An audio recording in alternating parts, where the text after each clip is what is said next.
Tollywood ইন্ডাস্ট্রির অন্যতম জনপ্রিয় এবং সফল অভিনেত্রী শুভশ্রী গাঙ্গুলী তার সৌন্দর্য, অভিনয় ক্ষমতা এবং ধারাবাহিক সফলতার মাধ্যমে বাংলা চলচ্চিত্রের শক্ত অবস্থান তৈরি করেছেন। এক দশকের বেশি সময় ধরে তিনি বাংলার বাণিজ্যিক সিনেমার শীর্ষ নায়িকাদের একজন হিসেবে পরিচিত। অভিনয়ের পাশাপাশি মডেলিং, রিয়েলিটি শো এবং ব্র্যান্ড এন্ডোর্সমেন্টেও তার উপস্থিতি সমানভাবে সমুজ্জ্বল।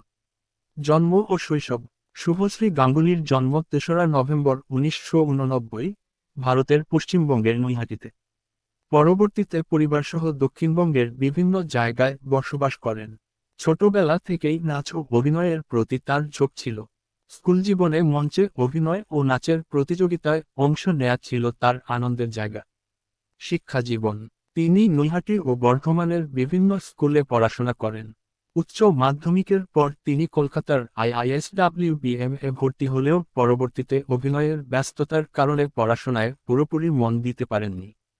তবে শিক্ষাজীবনের প্রথম থেকেই সাংস্কৃতিক কর্মকাণ্ডে সক্রিয় থাকায় তার অভিনয় ক্যারিয়ারের ভিত্তি তৈরি হয়। অভিনয় প্রবেশ: শুভশ্রীর পেশাদারী যাত্রা শুরু হয় মডেলিংয়ের মাধ্যমে। ২০০৬ সালে অনার্স ইন বাঙালি রিয়েলিটি শোতে অংশগ্রহণ করে তিনি আলোচনায় আসেন। এরপর ২০০৮ সালে ওপার বাংলার পরিচালক রাজ চক্রবর্তীর ছবি বাজিমাত এ নায়িকা হিসেবে অভিনয়ের মাধ্যমে বড় পর্দায় আত্মপ্রকাশ করেন। এই ছবিটি বাণিজ্যিক সাফল্য পায় এবং শুভশ্রীর পরিচিতি বাড়িয়ে তোলে। তার পরপরই চ্যালেঞ্জ, পরাণ যায় জ্বলিয়ারে মতো ছবিতে অভিনয় করে তিনি টলিউডে নিজের অবস্থান পাকাপোক্ত করেন। ক্যারিয়ারের সাফল্য: শুভশ্রী বাংলা বাণিজ্যিক সিনেমার পরবর্তী যুগের অন্যতম সফল নায়িকা। তার অভিনয়ে ক্যারিয়ারকে কয়েকটি ধাপে ভাগ করা যায়। ১. রোমান্টিক ও কমার্শিয়াল যুগ, ২০০৮-২০১৪। এই সময়ে তিনি দেব শুভশ্রী জুটির মাধ্যমে টলিউডে ধামাকা জনপ্রিয়তা পান। তাদের বেশিরভাগ ছবি বক্স অফিসে হিট হয়। উল্লেখযোগ্য সিনেমা: বাজিমাত, চ্যালেঞ্জ, পরাণ যায় জ্বলিয়ারে, রোমিও, খোকা ৪২০, Rimjhim, once upon a time in Kolkata. ২. পুনর্গঠন ও ইমেজ পরিবর্তন: ২০১৫ থেকে বর্তমান।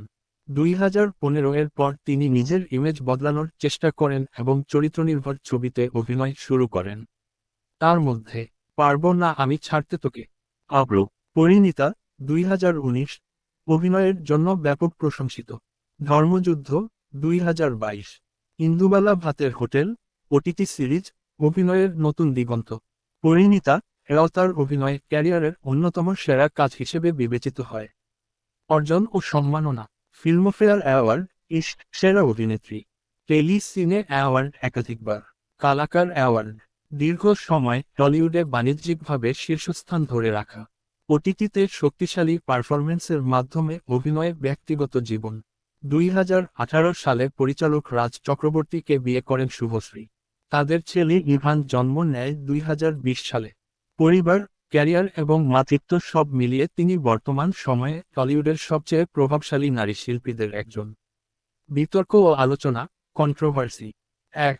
রাজনৈতিক বিতর্ক: শুভশ্রী ও তার স্বামী রাজ চক্রবর্তী রাজনৈতিকভাবে সক্রিয়, যা কখনো কখনো সমালোচনা ও বিতর্ক সৃষ্টি করেছে। নির্বাচনের সময় তাদের রাজনৈতিক প্রচারণা নিয়ে নেটিজেনদের মধ্যে নানা আলোচনা হয়। ২. ওজন বৃদ্ধি নিয়ে ট্রোল: মাতৃত্বের পর শরীরের পরিবর্তন হওয়ায় সোশ্যাল মিডিয়ায় তাকে নিয়ে বাজে মন্তব্য ও ট্রোলিং হয়। শুভশ্রী এ বিষয়ে বলেছেন, মাতৃত্ব অপমানের বিষয় নয়, গর্বের। তার এই স্পষ্ট বক্তব্য প্রশংসিত হয়। ৩. কিছু সিনেমা নির্বাচন নিয়ে বিতর্ক: ক্যারিয়ারের শুরুর দিকে তার কিছু ছবিকে অতিরিক্ত বাণিজ্যিক বা গ্ল্যামার নির্ভর বলে সমালোচনা করা হয়েছিল। পরবর্তীতে নিজের অভিনয়ের দক্ষতা দিয়ে এসব সমালোচনার জবাব দেন তিনি। সব মিলিয়ে শুভশ্রী গাঙ্গুলী বাংলা চলচ্চিত্রের আধুনিক যুগের অন্যতম শক্তিশালী, বহুমাত্রিক এবং সফল অভিনেত্রী। রোমান্টিক নায়িকা থেকে শুরু করে শক্তিশালী চরিত্রাভিনেত্রী, তার অভিনয় যাত্রা ক্রমাগত উন্নতির দিকে এগোচ্ছে। তিনি আজ টলিউডের সবচেয়ে প্রভাবশালী নারী তারকাদের এক